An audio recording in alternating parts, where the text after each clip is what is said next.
Welcome to the Real News Network. I'm Paul Jay, coming to you from Washington, D.C. On Tuesday night, President Obama spoke to military cadets in Eisenhower Hall at West Point, where he announced a much-leaked news release. I can hardly call it. It was a little anticlimactic for me. 30,000 more troops going to Afghanistan. He pitched this, or framed this for the American people, within a very traditional framework. Here's how he put it. We did not ask for this fight.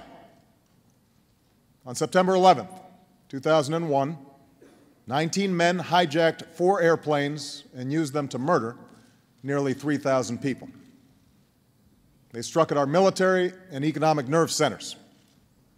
They took the lives of innocent men, women, and children, without regard to their faith or race or station. President Obama also framed this within the tradition of American foreign policy, something he said in the election campaign he believed in. That is, a foreign policy that began with Truman, as he described it many times. And here's how he put it to the cadets at West Point. More than any other nation, the United States of America has underwritten global security for over 6 decades. A time that, for all its problems, has seen walls come down and markets open and billions lifted from poverty, unparalleled scientific progress, and advancing frontiers of human liberty. For unlike the great powers of old, we have not sought world domination. Our union was founded in resistance to oppression. We do not seek to occupy other nations. We will not claim another nation's resources or target other peoples because their faith or ethnicity is different from ours. What we have fought for, what we continue to fight for, is a better future for our children and grandchildren, and we believe that their lives will be better if other people's children and grandchildren can live in freedom and access opportunity. Now joining us from Oakland, California is Reese Erlich. He's a freelance foreign correspondent. He's just recently returned from Iran, from Afghanistan, and Israel and Palestine. He's written many books, including one he's working on now, which is called Conversations with Terrorists. Thanks for joining us, Reese. Thank you very much, Paul. What's your reaction to the speech and President Obama's framing of it for Americans? It was pleasant for a change to find a president who could put several words together in a coherent sentence. I couldn't help but noticing the difference between President Bush's bumbling around. But on the substance of the talk, unfortunately, it was nothing new. It could have been out of the President Bush playbook. The escalation of the war, the calling on the 9/11 events to justify a continued U.S. occupation of a sovereign country, all of that was straight out of the Bush playbook. And I think he's making a horrific mistake, which is going to stain his presidency from here on out. The objective, according to President Obama, is al-Qaeda. He said many times it's a limited objective to disrupt, destroy al-Qaeda, defeat al-Qaeda. But many counterterrorism experts have said that, in fact, al-Qaeda barely exists in Afghanistan right now. And even if al-Qaeda could use Afghanistan as a base, not having Afghanistan means they could use somewhere else as a base, including Hamburg, where much of 9/11 was planned. What do you make of al-Qaeda as the reason for being there?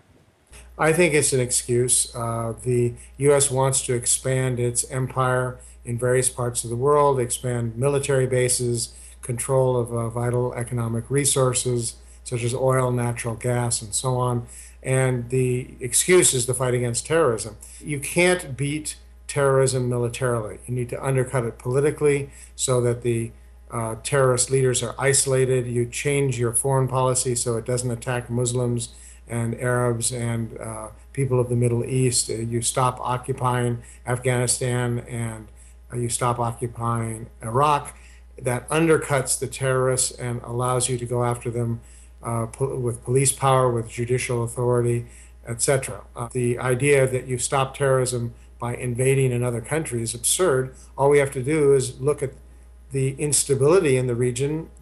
We started off with one country, Afghanistan. Now there's 2 wars in Pakistan as well. What's next? The Kazakhstan or Uzbekistan? The folly of a military solution to terrorism is clear for everyone to see. But President Obama states a few things which are facts, and here's a quote. Over the last several years, the Taliban has maintained common cause with al-Qaeda as they both seek an overthrow of the Afghan government. Gradually, the Taliban has begun to control additional swaths of territory in Afghanistan while engaging in increasingly brazen and devastating attacks of terrorism against the Pakistani people. Afghanistan is not lost, but for several years it has moved backwards. There's no imminent threat of the government being overthrown, but the Taliban has gained momentum. Al-Qaeda has not reemerged in Afghanistan in the same numbers as before 9/11, but they retain their safe havens along the border. And our forces lack the full support they need to effectively train and partner with Afghan security forces and better secure the population. And everyone knows the Taliban has momentum, as President Obama says. If the U.S. were simply to pull out, doesn't that very quickly lead to a civil war and a Taliban takeover of Afghanistan? And then what are the repercussions of that? Well, that's going to happen sooner or later anyway. And the only question is how many American troops and how many civilians in Afghanistan are going to die in the process. There's a self-contradictory argument in President Obama's talk. He claims that we're fighting against an implacable foe, the Taliban and al-Qaeda. We're fighting terrorism, and it's a long-term fight, and it's been going on since 9/11. At the same time, we'll have it all done in 18 months. Because by then, the Afghan government, we put them on notice that they're going to have their army and police trained and so on. Well, it's either a long-term battle, like the Republicans say, that could take 10, 20, 30 years, or it's something that can be won much quicker, in which case, why are we even bothering to wait 18 months? Of course, the real problem with his position is what happens in 18 months when the U.S. has not made any significant gains militarily. Do you send another 30,000, another 50,000 troops?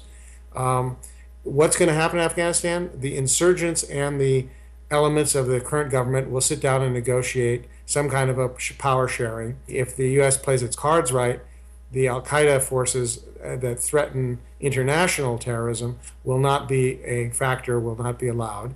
But there will be some kind of an authoritarian government in Afghanistan, as there is in Iraq. The U.S. has massively messed up the situation, and there are no good alternatives. The only alternative is for the people of Afghanistan to decide for themselves what kind of government they want. I think the thing missing in this speech, and probably the real agenda here, is the issue of what's going on in the region. You can't look at Afghanistan without looking at Pakistan, but you can't look at Pakistan without looking at the region, starting with India, and then, of course, also Saudi Arabia and Iran. The politics of the region are all in play, and the possibility of just how destabilized does Pakistan get, and what role does Afghanistan play in that, and also the interest of India. I cannot imagine India sitting by quietly with another Taliban takeover of Afghanistan, which essentially means extending Pakistan's influence back into Afghanistan. So we're dealing with a fairly complicated geopolitical puzzle here. It's not just about some Taliban fighters. No, it's very complicated, and one of the reasons the U.S. has not succeeded very well in Afghanistan is because there's a sector of the Pakistani military and intelligence forces who want to see the Taliban, or at least some of the insurgents, back in power in Afghanistan, because they see Karzai as an ally of India. If you'll notice, the insurgents bombed the Indian embassy in Kabul twice, not once but twice, causing devastating damage because they want the Karzai government to turn away from India. And of course, India wants to have an ally in Afghanistan against Pakistan. I've been to Pakistan. I've reported from there 4 times. The situation is the most destabilized, the worst situation politically that it's been there in decades. And it's a direct result of the Afghanistan war. The war has not brought peace and stability to the area. It spread the insurgency into Pakistan. I think the sort of elephant in the room of all of this, which gets very little discussion in the press and certainly not publicly, is what we've seen emerge over the last few years is a very strategic American-Indian alliance, which has led to a nuclear agreement. The whole strategy for the region is really built around this alliance. Prime Minister Singh from India was just in Washington just before the announcement of the troop expansion. So how do you think this Indian-American alliance plays out in terms of why America is committing more troops to Afghanistan? It is interesting that we get more news about two gate crashers to that evening event with the Prime Minister of India than we get about the substance of U.S.-Indian relations. I'm sure we know many more details about the gate crashers. Yes, the U.S. Several years back under Bush made a strategic shift. The U.S. had traditionally backed Pakistan, the Soviet Union back in the old days, backed India, and it was part of the Cold War machinations in the region. But India is a bigger power. It's economically much more significant than Pakistan. And the U.S. has, over the last couple of years, beginning under Bush and continuing under President Obama, there's been a huge shift. The U.S. basically gave a pass to India's illegal nuclear arms program, even though that can easily be dual use to bolster their nuclear weapons program. In other words, everything that the U.S. attacks Iran for doing, India has been doing, and of course that infuriates the Pakistanis. So I think the long-term shift towards more friendly relations with India are one of the factors driving the U.S. actions in Afghanistan. And maybe is this what the agenda is really about in Afghanistan? It's not about stabilizing Afghanistan and Pakistan. It's all about Pakistan. You can't talk about the strategic objective of Pakistan and the alliance with India because it would so inflame Pakistani public opinion. So they have to keep saying Al-Qaeda, Al-Qaeda. I mean, most of the counterterrorism experts I've seen interviewed and I talk to, they all say, well, if they don't have Afghanistan, they'll have Somalia. And if they don't have Somalia, they'll have somewhere else. If the real issue is Pakistan and the real issue is the region, and shall I dare say the interests of the people of that region rather than just Americans, then what would a strategy be that might make some sense? So please join us for the second segment of our interview with Rhys Ehrlich.